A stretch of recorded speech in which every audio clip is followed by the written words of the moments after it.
И для этого мы будем стремиться... We will be aiming at demilitarization and denazification of Ukraine.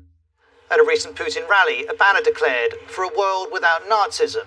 And Putin has described a gang of drug addicts and neo-Nazis who settled in Kiev and took the entire Ukrainian people hostage. But Russia's claims about Nazis in Ukraine are a mix of falsehoods and distortions. For a start, Ukrainians are not being held hostage by Nazis. Their president's Volodymyr Zelensky. He's Jewish. He has relatives who died in the Holocaust. And he's president because he won 73% of the vote in 2019. The main far-right candidate reached 1.6%. And that result is part of a broader shift. In the 2012 parliamentary election, the main far-right party won 10%. In 2014, it was 6%. In 2019, it was 2%. No far-right groups have any formal political power in Ukraine. And based on polling and results, the far-right's much less popular in Ukraine than, for example, the leader of the far-right in France, Marine Le Pen. Far-right groups, though, do exist in Ukraine, and Russia's focus on them is not new. The word denazify, the idea that Ukraine has been overrun by the Nazis, is something that Russian propaganda has been talking about for 8 years, since the first invasion of Ukraine in 2014. Ukraine wasn't and isn't being overrun by Nazis, but what happened 8 years ago is relevant here. That's because in late 2013, under pressure from Putin, Ukraine's then president, Viktor Yanukovych, backed out of a cooperation deal with the EU. Huge protests followed, as would a crackdown. In time, Yanukovych would flee to Russia. This was a challenge to Putin's ability to influence Ukraine, and he retaliated. First, Russia annexed Crimea, then it backed separatists in parts of eastern Ukraine.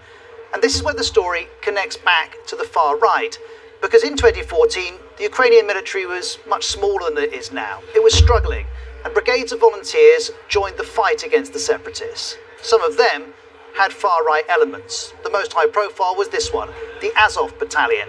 It was set up by this man, Andrei Beletsky, who has a history of racist and anti-Semitic views. And in 2014, the BBC's Steve Rosenberg spoke to him. Да, про там Азов, что ультранацистское, даже вот неонацистское, да, вот какая идеология у Азова? Да, мы националисты, мы этого не скрывали никогда. Вся наша идеология вот в нашем знаке сочетается в пересечении букв И и М. Идея нации. This is the Azov emblem being shown to Steve there. It's a pagan symbol known as Wolf's Angel, and a version of it was used by some SS units in Nazi Germany. Andreas Umland's an expert on Ukrainian nationalism. He's looked at this, writing, "The Wolf's Angel has far-right connotations, but it's not considered a fascist symbol by the population in Ukraine." That may be, but back in 2015, Azov acknowledged that some of its fighters held Nazi views. A spokesperson told USA Today that only 10 to 20% of the group's members are Nazis, and he sought to make a distinction, using one fighter as an example. "I know Alex is a Nazi," he said, "but it's his personal ideology. It has nothing to do with the official ideology of the Azov." Now, the degree of Nazi sentiment in Azov is impossible to verify, but this 2015 quote is relevant because by this time, Azov had become part of Ukraine's National Guard. It was under government command, and there was one main reason for that happening. We have to be honest, they were just good fighters in 2014, and they seem to be pretty good fighters now in Mariupol. That's why they were taken on the books. And in 2014, with Russia backing separatists, urgent military considerations trumped all others. Ukraine was under attack, and its then president, Petro Poroshenko, called Azov our best warriors. But when in 2015 he was asked by the BBC about the group's far-right links, his reply was blunt. Please, don't listen to Russian propaganda.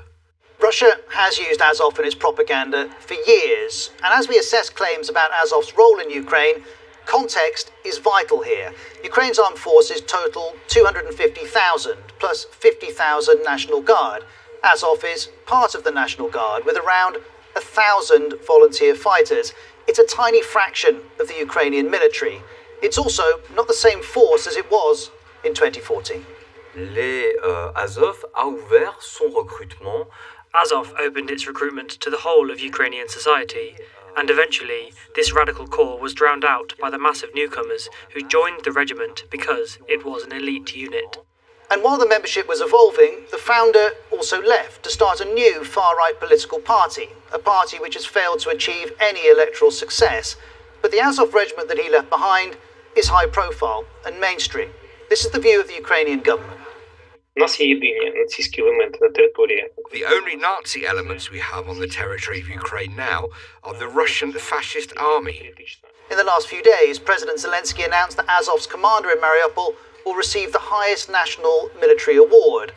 But despite this acclaim, despite the evolving membership, questions about neo-Nazi links remain. In January, BuzzFeed's Christopher Miller reported that he'd seen an Azov veteran wearing white supremacist and Nazi symbols. There is, though, no evidence such sentiment is widespread. Here's Vitaly Shevchenko from BBC Monitoring. I was looking at the Azov Battalion's social media activity and its website, and all they talk about is fighting the Russian forces, and there's very little in terms of extremist, anti-migrant or xenophobic rhetoric there. And so it is this Azov regiment that is part of Ukraine's resistance. And just as in 2014, its focus is the Donbas region. That includes the two breakaway republics and the city of Mariupol. It is close to the Sea of Azov, which gives the regiment its name. It's also where Azov made its name. Back in 2014, Azov successfully defended the city. As Mariupol is bombarded by the Russians now, alongside other Ukrainian forces, it's trying to do so again. And Azov's presence in Mariupol, once more, makes it central to Russia's false narratives. You'll remember the horror of Russia bombing a maternity hospital in the city. Afterwards, the Russians said this. At the UN Security Council, facts were proffered by our delegation saying that the maternity hospital had been taken over by Azov Battalion and other radicals. But there's no evidence Azov were based there, no evidence it was a military facility. Then there's Russia's attack on a theatre in Mariupol that was sheltering civilians. Russia accuses Azov of doing this.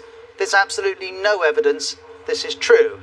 And so, while any Azov volunteers having Nazi sympathies is shocking and worthy of note, neo-Nazis are not the threat that Russia describes. But perhaps this is not about an actual threat, and rather about something else entirely. The New York Times writes of how the word Nazi appears geared towards Russians, for whom remembrance of the Soviet Union's victory over Nazi Germany remains perhaps the single most powerful element of a unifying national identity. Putin is looking to the past to create motivation in the present. This is the historian, Shane O'Rourke. What the regime is doing is using the memory of the war, the very deep feelings it arouses, to legitimize its actions, not just in Ukraine, but in many other places as well. Putin has his reasons to do this, but he doesn't have the facts. Just after Russia's invasion, 150 historians who studied genocide, Nazism and World War II released a statement. In it they argue this rhetoric is factually wrong, morally repugnant and deeply offensive to the memory of millions of victims of Nazism and those who courageously fought against it. The rhetoric is factually wrong.